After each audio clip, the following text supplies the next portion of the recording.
Everyone, Hindi ज्ञान सागर channel में आप सभी का बहुत बहुत स्वागत है। आज की वीडियो में मैं जिस टॉपिक को लेकर आई हूँ वो है 8th क्लास रुचिरा का फर्स्ट चैप्टर सुभाषितानी, जिसे हम प्रथम पाठ भी कह सकते हैं और संस्कृत है तो हमें प्रथम पाठ ही कहना चाहिए।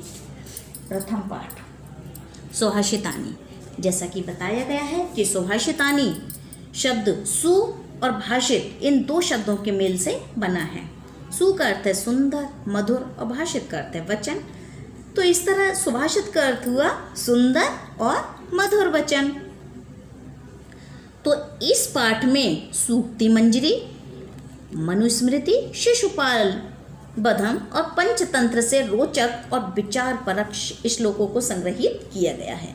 यानी जो इसमें श्लोक दिए गए हैं वो किस किस पुस्तक से हैं? सूक्ति मंजरी, नीति शतकम, मनुस्मृति, शिशुपाल वधम, इन पुस्तकों से अच्छे अच्छे श्लोक दिए गए हैं।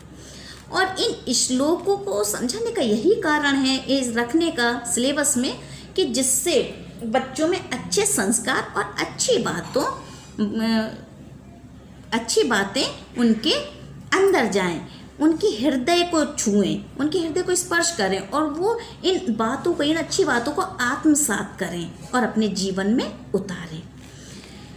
तो संस्कृत अपने आप में ही देवनागरी लिपि है और एक संस्कारी भाषा है। तो हम पढ़ते हैं इनका पहला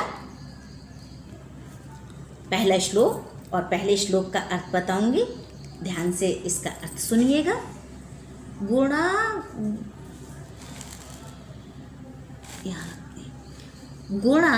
गुणज्ञेषु गुणा भवन्ति ते निर्गुणं प्राप्य भवन्ति दोषाः सुस्वादुतोया प्रभवन्ति नद्य समुद्रमासाद्य भवन्ति पेया। गुणा कहते हैं, गुण यानी बहुत सारे गुण, और गुणगेषु यानी गुणियों में होते, गुणगेषु भवन्ति यानी गुणियों में होते हैं। गुणियों यानी जिसके अंदर गुण ही गुण हो, क्वालिटी हो। और ते कहते हैं वे लोग, निर्गुणम कहते हैं निर्गुण को, दोषः अब गुणों को कहते हैं जिनके अंदर कोई गुण ना हो। और सुस्वादु तोया यानी स्वादिष्ट जल वाली, तोया नदियाँ, स्वादिष्ट जल वाली नदियाँ। और प्रभवंती निकलती हैं, असाध्य पहुँचकर, और नदियाँ अपेया यानी अपेय नहीं पीने लायक। तो इसका अर्थ है कि गुणवान व्यक्तियों में गुण ही गुण हो, अर्थात गुणवान व्यक्तियों में गुण ही गुण होते हैं। वे गुणहीन व्यक्तियों को प्राप्त करके दोष बन जाते हैं। यानी जो व्यक्ति गुणवान होते हैं उनके अंदर क्या होते हैं? गुण ही गुण होते हैं। लेकिन जब वे गुणहीन व्यक्तियों को प्राप्त करते हैं, उनका साथ करते हैं, तो उनके वो गुण उनके दोष बन जाते हैं। किस प्रकार? जैसे नदियाँ स्वादिष्ट जल से युक्त निकलती हैं, जैसे नदियाँ स्वादिष्ट जल से युक्त होकर निकलती हैं, परंतु समुद्र में पहुंचकर वे पीने योग्य नहीं रहती। यानी जो अच्छाइयाँ होती हैं, बुरे लोगों के संपर्क में आकर वो अच्छाई बुराई बन जाती है। कहने का अर्थ ये है। आइए दूसरे श्लोक की तरफ बढ़ते हैं। दूसरा श्लोक है आपका, साहित्य संगीत कला विहीना साक्षात पशु पुच्छ विषाणहीना तृणम न खाद्यान्नपि जीव मानः तद्भागदेयम धेयम परमम पशु नाम। साहित्य कहते हैं रचना के लिए, विहीन रहित यानी विदाउट किसी से, साक्षात वास्तव में, और पुच्छ कहते हैं पूंछ के लिए, विषाण कहते हैं विशाल सींग के लिए, हॉर्न, और तृण कहते हैं घास के लिए, हीन कहते हैं वही रहित अप्य माने भी, खादन खाता हुआ, भागधेयम भाग्य, जीव माना जीवित है, परमम बड़ा परम।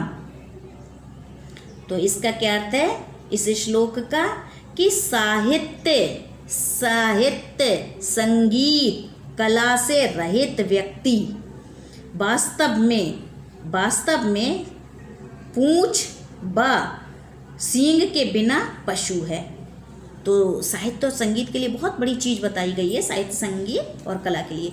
तो क्या कहा है, साहित्य संगीत तथा कला से रहित व्यक्ति, यानी जिसे नहीं आती है ये चीज़ें, वास्तव में पूंछ व सींग के बिना पशु है, जो घास ना खाता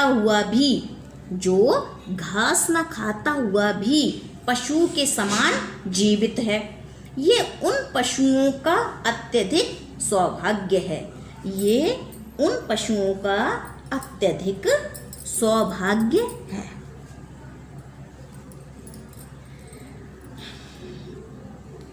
अब पढ़ते हैं अगले श्लोक की तरफ।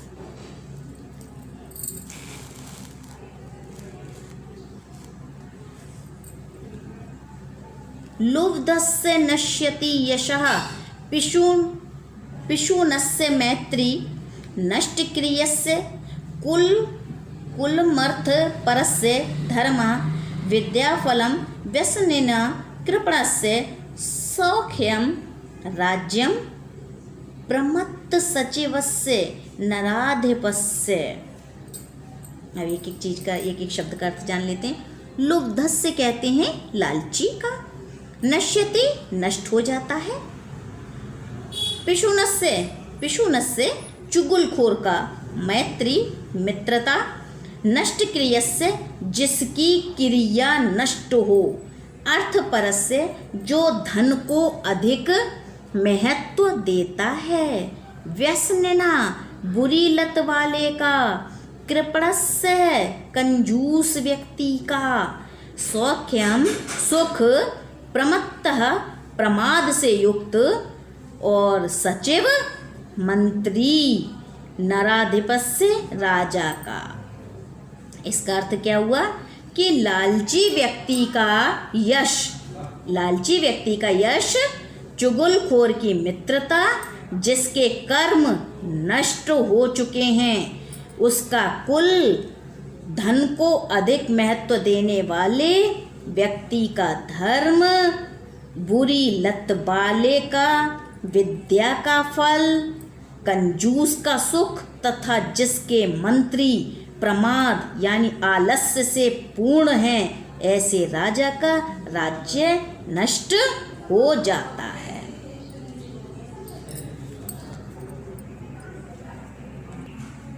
अब पढ़ते हैं 4 यानी नंबर 4 के सुभाषितानी का श्लोक। पीत्वा रसम तु कटुकम मधुरम समानम, माधुर्यमेव जनयेन मधुमक्षिकासो, संतस्तथैव समसज्जन दुर्जनानां श्रुत्वा वचः मधुर सूक्त रसम सृजन्ति। इसका अर्थ हुआ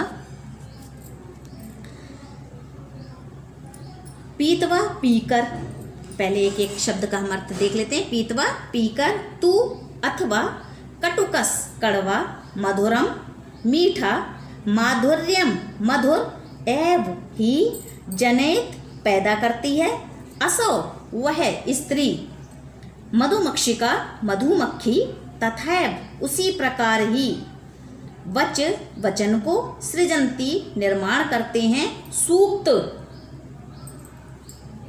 निर्माण करते हैं,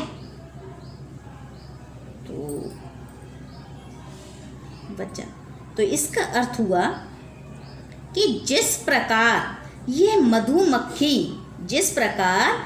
मधुमक्खी कड़वे या मधुर रस को समान रूप से पीकर मीठा रस ही उत्पन्न करती है, उसी प्रकार संत जो साधु होते हैं, संत लोग सज्जन और दुष्ट लोगों के वचन को एक समान रूप में सुनकर मधुर सूखती रूप रस का निर्माण करते हैं।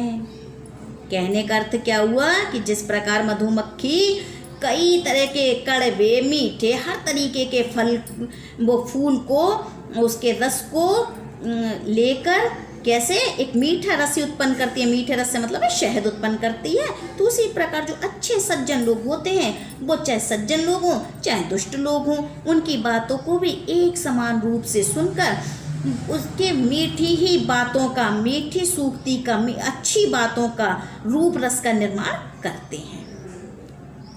तो हमें भी क्या करना चाहिए, जो कैसे भी व्यक्ति हों लेकिन हमें बातें उनकी अच्छी अच्छी ग्रहण कर लेनी चाहिए। बुरी बातों से क्या लेना देना, बुरी बातों को छोड़ दो।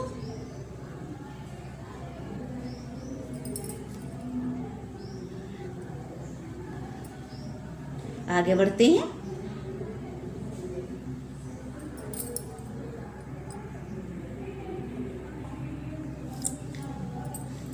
विहाय पौरुषम यो हि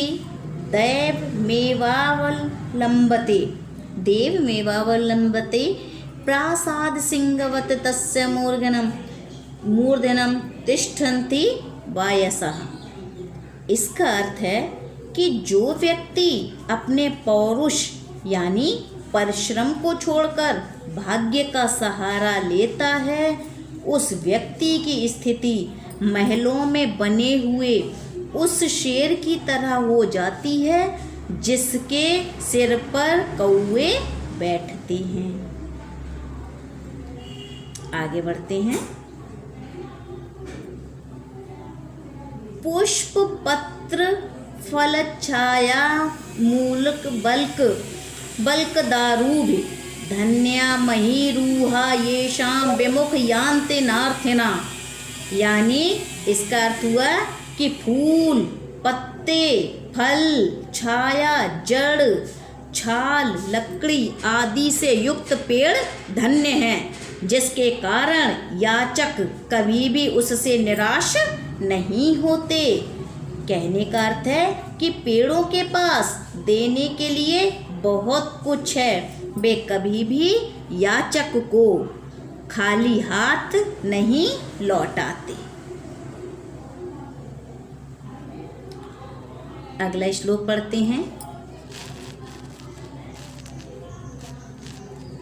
चिंतनीया हि विपदाम आदावेव प्रतिक्रिया नाकूप खननम युक्तम प्रदीप्ते वाहिना गृह। यानी विपत्ति के पहले ही उसका समाधान ढूंढ लेना चाहिए। विपत्ति आने के बाद उसका समाधान ढूंढना उसी प्रकार अनुचित है, बेकार है, जैसे घर में आग लगने के बाद कुआं खोदना।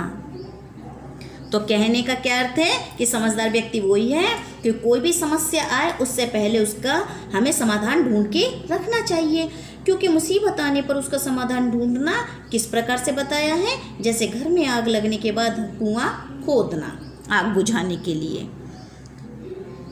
तो कैसी लगी आपको ये वीडियो? अगर वीडियो अच्छी लगी है तो धन्यवाद, सब्सक्राइब करें चैनल को।